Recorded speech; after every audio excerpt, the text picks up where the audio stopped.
that continuation might include further direct examination of this very witness who was not dismissed today. They might spring as a surprise, as they did before, another witness. There might be few objections. I expect surprises to occur. But if time permits, I also expect us to begin our cross-examination of the witness who testified today to test his veracity. Under videos of Mazen KANU'S broadcasts, some of his telephone interview with people in the course of pursuit for the independence of Biafra. And some of the videos he tendered constituted one, the period ESN was launched.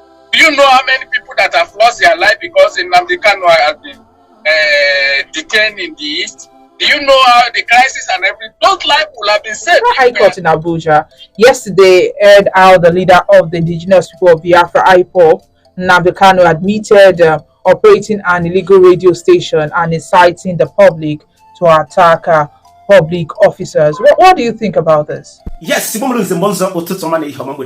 on your time zone and location, Tata will the due day, the 8th day of May 2025. Tata case Mazen Nnamdi Kanu with the Nigerian government cardinal court got come to an end, according to what Justice Omotosho James Sikuru during the first day in the hearing that on 8th Tata now got bring this case to an end. So Biafrans, say bobbing on for this video from, or if it's your first time of coming across my video, I got with you updates from what is going to happen in court today. In fact, from what I am hearing, updates and keep no to talk about Mazen Nnamdi Kanu Kuruwa George said that this hearing and the now the proceedings called in a live stream since now Tata Kage made the last EP Mazen Nnamdi Kanu sin ochoka this case any stream yaka people ne so now for what is really happening inside the court. So obunoga the possible like that I will still bring you guys updates. But for today, always series of videos and like you could watch here. First of all, from this legal team Mazen Nnamdi Kanu, Aloy Ejima Kokoro Weber and some other judge and sons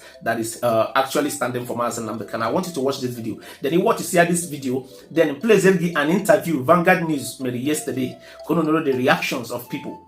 Kono know what was said inside this video. Open a click drop one more opinion in a comment section. To start the video so that others they will quite na the updates and the proceedings go sinaga. I will bring you guys another update shortly. That particular video and broadcast Ndebia testify against Mazen Nnamdi Kanu with that. The video, the particular video. I will bring you guys the video shortly after this video. So watch this particular video from beginning to the end. Is to start the video can also for the updates. Watch the video, guys. I'll be right back. Under videos of Mazen Nnamdi Kanu's broadcasts, some of his telephone interview with people in the course of pursuit for the independence of Biafra. And some of the videos he tendered constituted one, the period ESN was launched.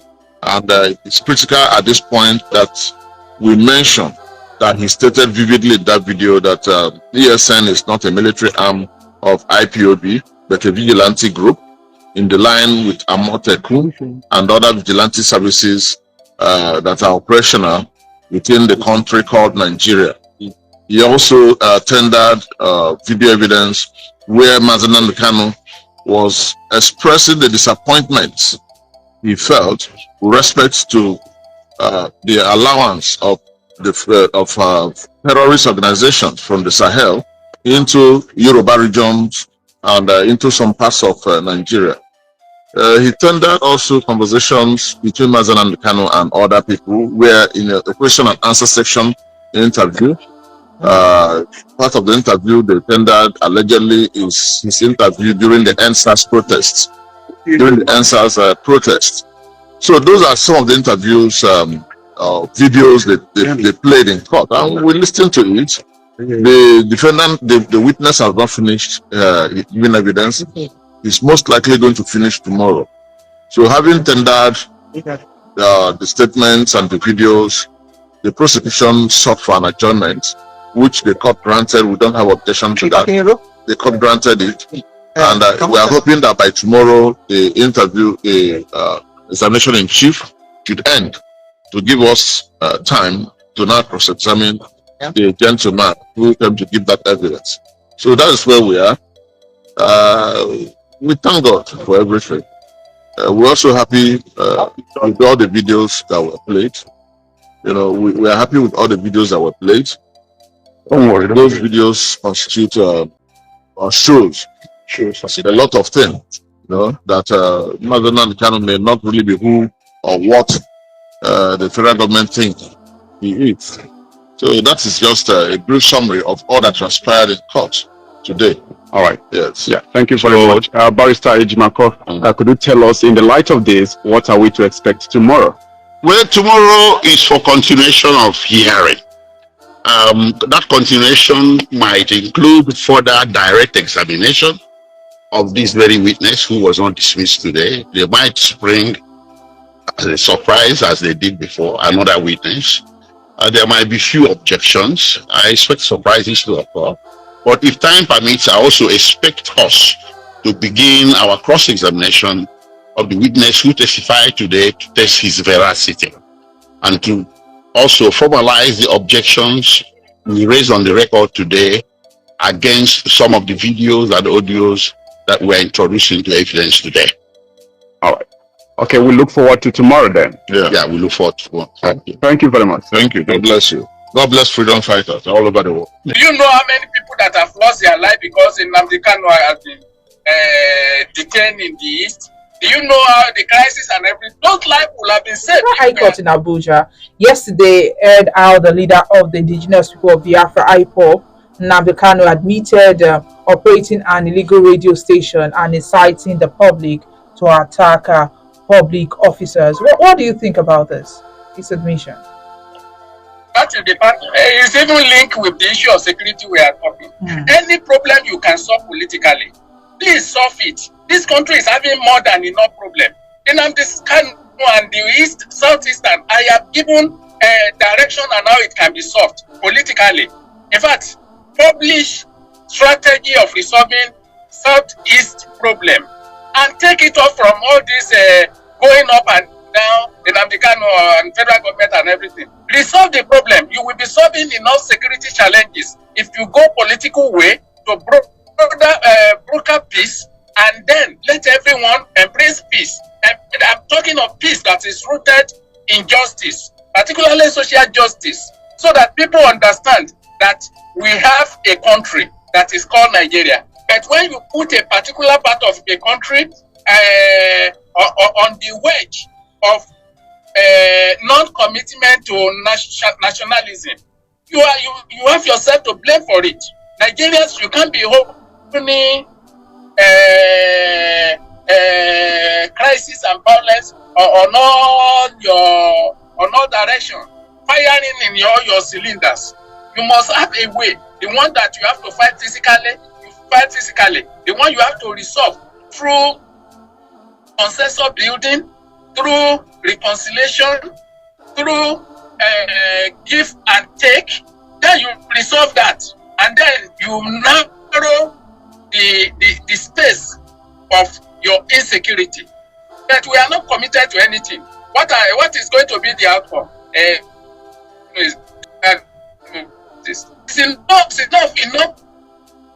It's enough. We should solve problems. Leaders are elected solved. So let us think out of the box how we can resolve the one that we have. Do you know how many people that have lost their life because Nnamdi Kanu has been detained in the East? Do you know how the crisis and everything? Those lives will have been saved if we are thinking of a broader and wider sense of justice, and by taking the other route and not necessarily the legal route alone. So at the end of the day, even if are you saying it should be allowed to go? Hello. It's not about allowed to go. It's about making commitment. What are people that cause war? When they come to round table to address the war, even if you sentence Nnamdi Kanu to death today and they actually kill him, it's not going to bring back those that are being killed, but it can save further life loss if it is done with concession from both sides. It is not. Do you know how many Nigerians who are not even Igbo that have gone with this violence simply because they are moving from Port Harcourt to Aba or elsewhere? Do you know the quantum of economy that has been lost because of shutting down Monday in the southeast.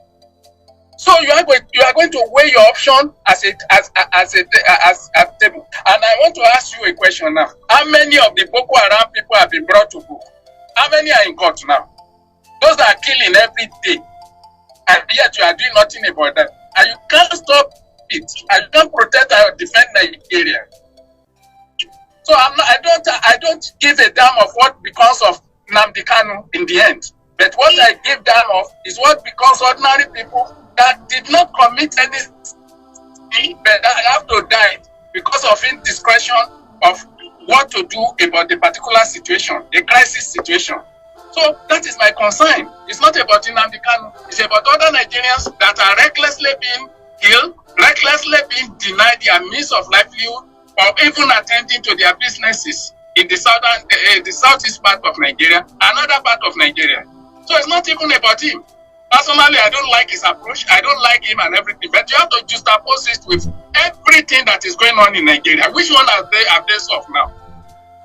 Since didn't they say they killed Shekau? But many Shekauers are missing today. So what is the benefit of killing Shekau? If we can stop war, we should stop war rather than allowing to. There's nothing to prove. There's nothing to prove. And like the philosopher said, no war, no violence. We answer the question of who is right.